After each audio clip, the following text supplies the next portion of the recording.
सच्चा धर्म परिवर्तन किसी एक धर्म से दूसरे धर्म में औपचारिक परिवर्तन का नाम नहीं है, बल्कि यह अंतरात्मा का रूपांतरण है, जिसमें आत्मिक उत्कर्ष सम्मिलित होता है।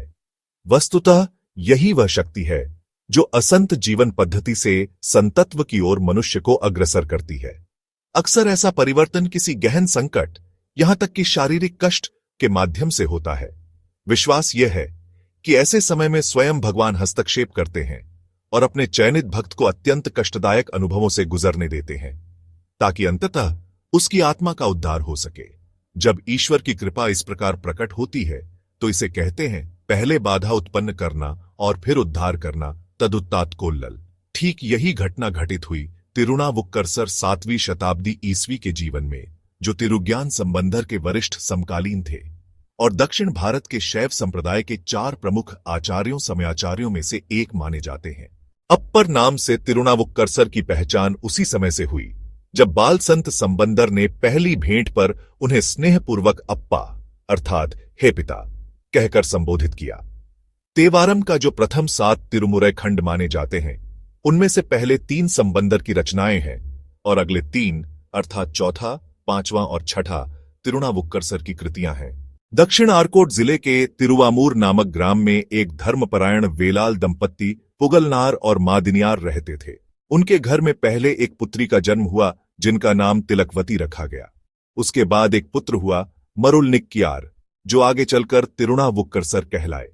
जब तिलकवती विवाह योग्य हुई तो उनका विवाह एक वीर सेनापति और साथ ही शिव भक्त संत कलिप्पगय नायनार से निश्चित हुआ, किंतु दुर्भाग्यवश उन्हें एक लंबी उत्तर यात्रा पर जाना पड़ा और वहीं युद्ध में उनका निधन हो गया। इसी बीच तिरुवामूर में पुगलनार का भी देहांत हो गया और उनकी पत्नी मादिनियार ने भी पति वियोग में प्राण त्याग दिए। यह त्रिआघात पति, पिता और माता की मृत्यु तिलकवती के लिए असह्य हो गया और उन्होंने आत्महत्या का निश्चय कर लिया। लेकिन उनका छोटा भाई मरुलनिक्कियार शोक से इतना व्याकुल और असहाय था कि यह स्पष्ट हो गया कि वह अपनी बहन के बिना जीवित नहीं रह पाएगा। तब तिलकवती ने अपने जीवन का परित्याग न करने का निर्णय लिया और ठान लिया कि वह केवल अपने भाई के लिए जीवित रहेंगी। यह निश्चय न केवल उसके शारीरिक जीवन के लिए आवश्यक सिद्ध हुआ, बल्कि आगे चलकर उसके आध्यात्मिक जीवन की भी रक्षा का कारण बना। उसी समय तमिलनाडु में जैन धर्म का प्रभाव अत्यधिक बढ़ रहा था और उसे राजकीय संरक्षण भी प्राप्त था। युवा मरुलनिक्कियार जैन आचार्यों के संपर्क में आए और शीघ्र ही आत्म उद्धार का त्वरित मार्ग पाने की उत्कंठा में उन्होंने जैन धर्म अपना लिया। वे पाटलिपुत्र, जो अब तिरुप्पादिरिपुलियोर कहलाता है, स्थित एक जैन मठ में चले गए, जहां उन्होंने धर्मसेन नाम धारण किया और जैन मत का गहन अध्ययन प्रारंभ किया। शीघ्र ही वे जैन धर्म के प्रमुख प्रचारकों में गिने जाने लगे और उसके कट्टर योद्धा बन गए। यह देख तिलकवती अत्यंत दुखी और खिन्न हुई। उनके हृदय को यह सोचकर ही पीड़ा होती थी कि जिसके लिए उन्होंने अपना जीवन समर्पित किया, वही उनका भाई सत्य के मार्ग से भटक गया है। उन्होंने आश्रय लिया तिरुवडिगय वीरट्टानम के पवित्र मंदिर में और वहीं तपस्विनी बनकर रहने लगीं। वे निरंतर भगवान शिव की उपासना करतीं और मंदिर सेवा में सक्रिय रहतीं। उनकी एकमात्र प्रार्थना यही थी कि हे प्रभु, मेरे भाई को अपने मार्ग पर लौटाइए। तिलकवती की प्रार्थना का उत्तर भगवान ने दिया। धर्मसेन मरुलनिक्कियार को बचाने के लिए प्रभु ने लीला की और उनकी करुणा का प्रथम रूप शारीरिक पीड़ा के रूप में प्रकट हुआ। जैन धर्म अपनाने वाले धर्मसेन को भयंकर पेट दर्द शूल की बीमारी ने घेर लिया। मठ में अनेक उपाय किए गए, औषधियां भी दी गईं और गूढ़ मंत्र तंत्र भी अपनाए गए, पर कोई भी उपचार सफल न हुआ। अंततः धर्मसेन ने अपनी पीड़ा का संदेश अपनी बहन को भिजवाया और शीघ्र ही वे स्वयं भी कराहते हुए तिलकवती के पास पहुंचे। वहां उन्होंने आत्मसमर्पण करते हुए स्वीकार किया कि वे पूर्णतः पराजित और असहाय हो चुके हैं। अब तेरे अच्छे दिन लौट आए हैं। फिर उन्होंने उनके कान में भगवान शिव का पंचाक्षर मंत्र सुनाया, उनके शरीर पर पवित्र भस्म लगाई और उन्हें मंदिर में ले गई। जैसे ही धर्मसेन ने गर्भगृह की परिक्रमा की और प्रभु के समक्ष दंडवत प्रणाम किया, उन पर दिव्य कृपा हुई।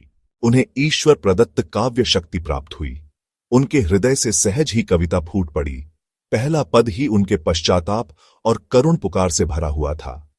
जब उन्होंने अपने प्रथम दशक की रचना पूरी की, तभी उनकी बीमारी चमत्कारिक ढंग से समाप्त हो गई। तभी दिव्य आकाशवाणी हुई, अब तुम तिरुनावुक्करसर हो, अर्थात दैवी वाणी के सम्राट। उस दिन से मरुलनिक कियार का जीवन पूर्ण रूप से बदल गया। वे शिव भक्त बन गए। जीवन का एकमात्र लक्ष्य उनके लिए भगवान शिव का ध्यान, उनका कीर्तन और उनकी स्तुति करना रह गया। वे जहां भी जाते मंदिरों की सेवा करते, हाथ में हमेशा एक कोदाली, कुल्हाड़ी, फावड़ा रखते और स्वयं मंदिर प्रांगण की घास फूस हटाकर उसे स्वच्छ बनाते। यही उनकी भक्ति बन गई। तिलकवती प्रसन्न थीं कि उनकी प्रार्थना सफल हुई और उनका भाई प्रभु की शरण में लौट आया। लेकिन पाटलिपुत्र के जैन आचार्य अत्यंत क्रोधित हो उठे। उन्हें यह स्वीकार न था कि धर्मसेन, जो अब तिरुणावुक्करसर बन चुके थे, इतनी सहजता से उनके हाथ से निकल जाएं। इसीलिए जैन आचार्यों ने ठान लिया कि वे अपनी राजनीतिक शक्ति और प्रभाव का उपयोग करके तिरुणावुक्करसर को सजा दिलाएंगे और उन्हें फिर से अपने अधिकार में लाएंगे। जैन आचार्यों ने षड्यंत्र रचा और कांचीपुरम जाकर पल्लव राजा को भड़काया। उन्होंने राजा से कहा, तिरुणावुक्करसर ने हमारी परंपरा का त्याग केवल अपनी बहन के दबाव में किया है। पेट दर्द की बीमारी का बहाना भी उन्होंने गढ़ा ताकि हमारे धर्म से भाग सकें। राजा उनकी बातों में आ गया। उसने तुरंत दूत भेजकर तिरुणावुक्करसर को तिरुवडिगई से कांची बुलवाया। जब दूतों ने उन्हें राज आज्ञा सुनाई तो तिरुणावुक्करसर ने निर्भीक स्वर में कहा, मैं राजा का दास नहीं हूं और न ही मुझे मृत्यु का भय है।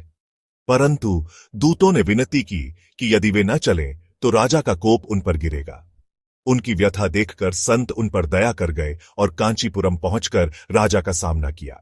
राजा जैन आचार्यों के बहकावे में उन्हें अनेक बार मारने का प्रयास करने लगा।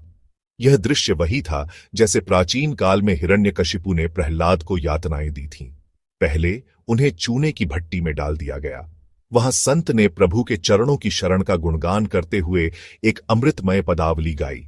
उन्होंने कहा, तेरे चरण वेणुवीणा की मधुर ध्वनि है, चंद्रमा की शीतलता है, दक्षिण की सुखद हवा है, वसंत ऋतु की मधुर छवि है और वह सरोवर है जिसे भंवरे गुनगुनाते हैं। भगवान की महिमा गाते ही भट्टी के धुएं और अग्नि का उन पर कोई असर न हुआ। जब जैन पुजारियों और राजकर्मियों द्वारा द्वार खोले गए तो देखा कि वे जीवित ही नहीं बल्कि तेजोमय और पूर्णतः स्वस्थ खड़े हैं। इसके बाद उन्हें विष पिलाया गया। लेकिन शिव भक्त पर विष का क्या असर? वह शिव के सेवक थे, उसी शिव के जिन्होंने समुद्र मंथन के समय प्राणियों की रक्षा हेतु कालकूट विष स्वयं पिया था। विष पीकर भी संत अविचल रहे। जैन आचार्यों के अहंकार की जड़ें हिल गईं।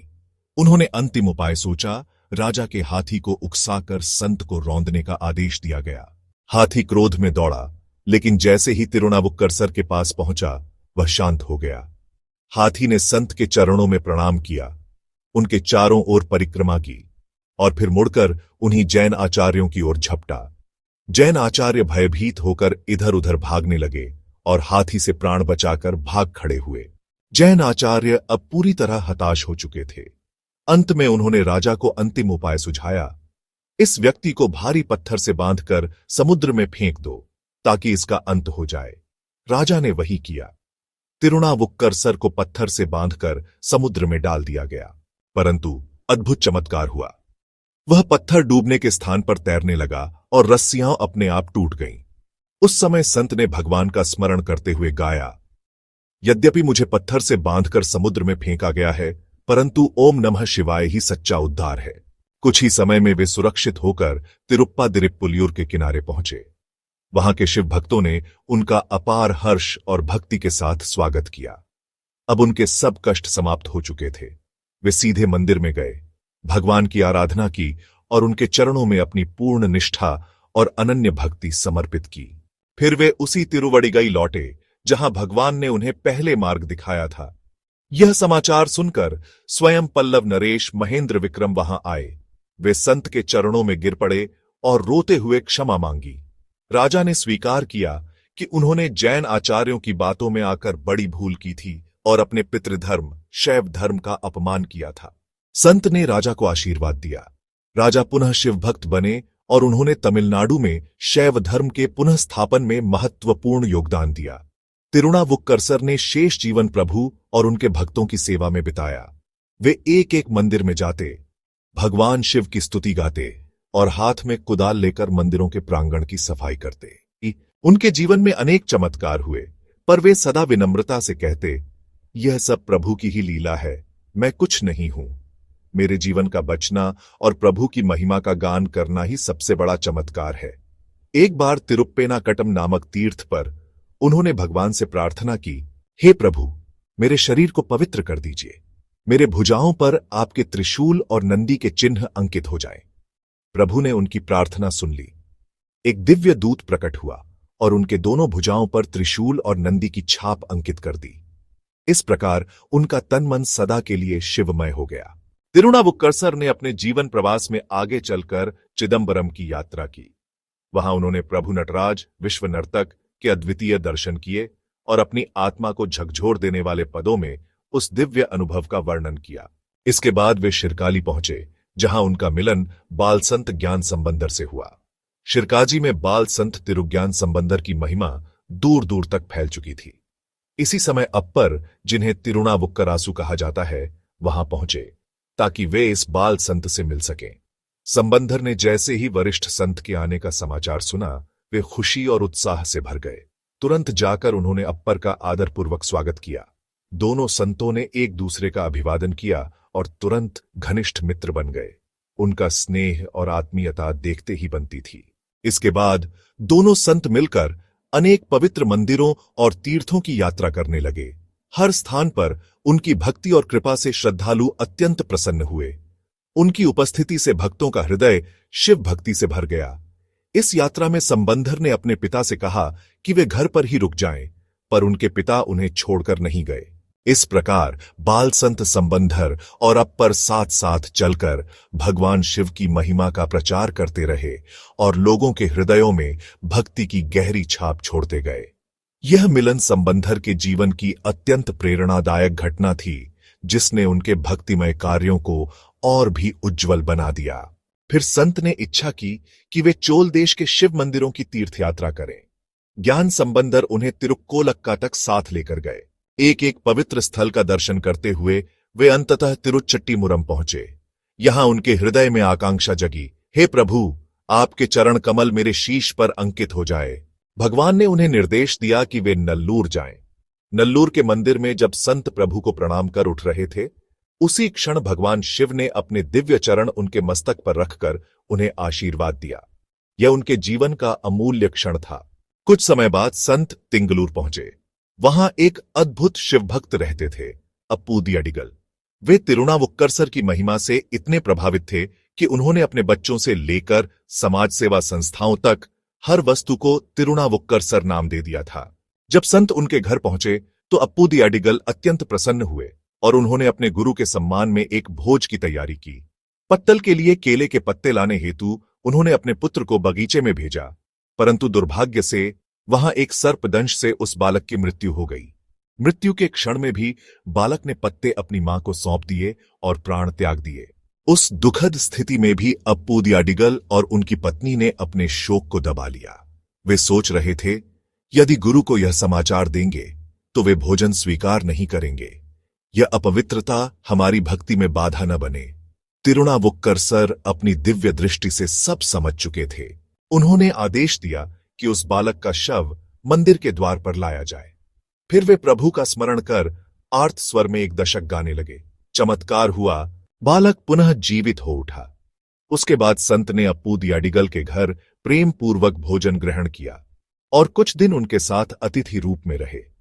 इस भक्ति, त्याग और चमत्कार ने अप्पूदी अडिगल को और भी महान बना दिया। अप्पूदी अडिगल के यहां चमत्कारिक घटना के बाद तिरुनावुक्करसर ने कुछ समय वहीं रहकर अप्पूदी अडिगल की महान भक्ति की स्तुति में भजन गाए। इसके बाद वे पुनः नल्लूर लौटे। वहां उनके मन में तीर्थराज तिरुवारूर की यात्रा की तीव्र इच्छा जागी। वे मार्ग में कई पवित्र स्थलों का दर्शन करते हुए अंततः तिरुवारूर पहुंचे। उस पवित्र नगर में रहते हुए उन्होंने अनेक पदों की रचना की। विशेषकर वहां का आर्द्रा महोत्सव, भगवान नटराज का दिव्य उत्सव देखकर उनका हृदय आनंद और भक्ति से भर गया। फिर वे तिरुप्पुगलूर पहुंचे और वहां उनकी मुलाकात पुनः ज्ञान संबंधर से हुई। उन्होंने संबंधर को तिरुवारूर के अपने अनुभव सुनाए। यह सुनकर संबंधर स्वयं तिरुवारूर चले गए, जबकि तिरुनावुक्करसर कुछ दिन तिरुप्पुगलूर में रहकर भगवान का भजन और पूजन करते रहे। कुछ समय बाद संबंधर वापस लौटे और दोनों संतों का पुनः मिलन हुआ। उनके साथ दो और महान भक्त शिरुट्टोंडा नयनार और तिरुनील नक्का नयनार भी जुड़ गए। ये सभी संत कुछ समय के लिए मुरुगनयनार के आश्रम में एक साथ रहे। इसके बाद तिरुनावुक्करसर और संबंधर ने एक साथ भक्ति यात्रा का संकल्प किया। यात्रा के दौरान वे तिरुक्कड़वुर पहुंचे, जहां वे भक्त कुंगिलियक्कलैया नयनार के अतिथि बने। उसी समय कावेरी डेल्टा क्षेत्र में भीषण अकाल पड़ा हुआ था। खेत सूख गए, नदियां सूनी हो गईं और लोग भूख और परेशानी से जूझ रहे थे। इस समय बाल संत तिरुज्ञान संबंधर और उनके मित्र अप्पर तिरुनावुक्करासु वहां आए। संबंधर ने कहा, डरो मत, भगवान शिव की कृपा से हम सबकी मदद करेंगे। दोनों संत रोज मंदिर जाते, भजन करते और भगवान से प्रार्थना करते। भगवान की कृपा से उन्हें अनाज और धन प्राप्त होता और वे इसे लोगों में बांटते। धीरे धीरे अकालग्रस्त लोगों की मुश्किलें कम हो गईं। एक दिन तिरुमरैक्काडु के शिव मंदिर का मुख्य द्वार हमेशा की तरह बंद था। संबंधर ने अप्पर से कहा, हम भजन करें, द्वार खुल जाएगा। अप्पर ने भजन आरंभ किया और जैसे ही गीत गूंजे, द्वार अपने आप खुल गया। संबंधर ने प्रार्थना की और द्वार पुनः बंद कर दिया। सभी भक्त आनंदित हुए और भगवान की महिमा की स्तुति करने लगे। इस तरह बाल संत संबंधर और अप्पर ने अपने चमत्कार और करुणा से लोगों को भूख और संकट से बचाया और भगवान शिव की महिमा फैलाई। इसी बीच जब द्वार बंद हुए, तब तिरुनावुक्करसर विचारमग्न हो गए। इस अंतर को देखकर उनके मन में आया कि क्या प्रभु मुझे कम कृपा कर रहे हैं? इस विचार से उनका हृदय थोड़ा खिन्न हो गया। उसी समय उन्हें प्रभु शिव का दिव्य दर्शन हुआ। भगवान ने उन्हें आदेश दिया, हे अप्पर, मेरे साथ तिरुवायमूर चलो। संत प्रभु के पीछे पीछे चल पड़े, परंतु उन्हें शीघ्र ही अनुभव हुआ कि वे प्रभु के उस दिव्य रूप तक पहुंच नहीं पा रहे हैं। भगवान शिव के पीछे पीछे चलते हुए तिरुनावुक्करसर काफी दूर तक पहुंचे। फिर प्रभु ने एक मंदिर की ओर संकेत किया और उसमें प्रवेश कर गए। संत भी अंदर गए। उसी समय वहां ज्ञान संबंधर भी आ पहुंचे। तब तिरुनावुक्करसर ने विनती की, प्रभु, यदि मेरे लिए आप प्रकट हुए हैं तो कम से कम मेरे इस पुत्र समान संबंधर को अपना दिव्य स्वरूप दिखाइए। तब प्रभु ने अपनी दिव्य झलक ज्ञान संबंधर को दी। संबंधर ने वही रूप तिरुनावुक्करसर को भी दर्शाया। इसके बाद दोनों संत साथ साथ तिरुवायमूर गए और थोड़े समय वहां ठहरकर पुनः तिरुमारैक्काडु लौट आए। इसी समय मदुरई से दूत आए और ज्ञान संबंधर को आमंत्रित किया कि वे वहां जाकर पांड्य राजा और प्रजा को पुनः जैन मत से शैव धर्म में लौट आएं। जब संबंधर मदुरई की ओर प्रस्थान कर गए तो तिरुनावुक्करसर ने अपनी यात्राएं पुनः आरंभ कर दी। वे तिरुप्पलैयारे पहुंचे। वहां एक मंदिर था, वधातली मंदिर। जैनों ने उस मंदिर के शिवलिंग को भूमि में गाड़ दिया था ताकि कोई उसकी पूजा न कर सके। यह जानकर तिरुनावुक्करसर ने मंदिर में जाकर संकल्प लिया, जब तक शिवलिंग पुनः प्रतिष्ठित नहीं होगा, मैं यहां से नहीं हटूंगा और अन्न जल ग्रहण नहीं करूंगा। उनकी तपस्या और भक्ति से प्रसन्न होकर भगवान शिव ने वहां के राजा को स्वप्न में आदेश दिया कि वह मंदिर का जीर्णोद्धार करे और शिवलिंग की पुनः प्रतिष्ठा करे। अगले दिन राजा स्वयं वहां पहुंचा, तिरुनावुक्करसर को प्रणाम किया और अपने अपराधों के लिए क्षमा मांगी। फिर उसने मंदिर का नवीनीकरण कराया और शिवलिंग की पुनः स्थापना कर नियमित पूजा का संकल्प लिया। इसके बाद संत अपनी यात्रा पर आगे बढ़े और अनेक पवित्र स्थलों का दर्शन किया। जब वे तिरुपैनली की ओर जा रहे थे, तब एक अद्भुत घटना घटी। संत को असहनीय भूख और प्यास लगी, फिर भी वे धैर्यपूर्वक आगे बढ़ते रहे। उसी समय एक ब्राह्मण के वेश में भगवान शिव प्रकट हुए। वे भस्म से विभूषित थे और उन्होंने संत को सुस्वादु भोजन अर्पित किया। तिरुनावुक्करसर ने वह दिव्य भोजन ग्रहण किया और उसी क्षण वहां एक चमत्कारिक जलाशय, तालाब प्रकट हो गया, जिससे उन्होंने जल पिया। भूख प्यास शांत हुई और उनका शरीर पुनः उत्साह और बल से भर उठा। दिव्य भोजन और जल प्राप्त करने के बाद तिरुनावुक्करसर वहीं विश्राम हेतु एक उपवन में ठहर गए। अगली सुबह वे तिरुपैंगली की ओर बढ़े। वह ब्राह्मण, जो वास्तव में स्वयं भगवान शिव थे, उनके साथ साथ चला। लेकिन जैसे ही वे पवित्र स्थल पर पहुंचे, वह ब्राह्मण अदृश्य हो गया। संत को तब अनुभूति हुई, अरे, यह तो स्वयं मेरे प्रभु शिव ही थे, जो दीनहीन बनकर मेरे लिए भोजन लेकर आए थे। वे भाव विभोर होकर प्रभु के चरणों में गीत गाने लगे। इसके बाद संत उत्तर दिशा की ओर बढ़े और तिरुवन्नामलय, मयलापुर, तिरुवोत्तियूर जैसे पवित्र स्थलों में रुके। फिर वे पहुंचे श्रीकालहस्ती, वहां उन्होंने भक्ति से मंदिर में पूजा की और भगवान के परम भक्त संत कण्णप नयनार की प्रतिमा के समक्ष प्रणाम किया। शैव परंपरा में श्रीकालहस्ती को दक्षिण कैलाश माना जाता है। यह देखकर संत को स्मरण हुआ कि उत्तर कैलाश हिमालय पर स्थित है। उनके हृदय में तीव्र इच्छा जगी, मैं अवश्य कैलाश यात्रा करूंगा और वहां प्रभु का साक्षात्कार प्राप्त करूंगा। यात्रा कठिन और लंबी थी। जब वे काशी पहुंचे तो अपने साथियों को वहीं छोड़कर अकेले ही कैलाश की ओर निकल पड़े। धीरे धीरे उन्होंने भोजन और सुख सुविधाओं का त्याग कर दिया।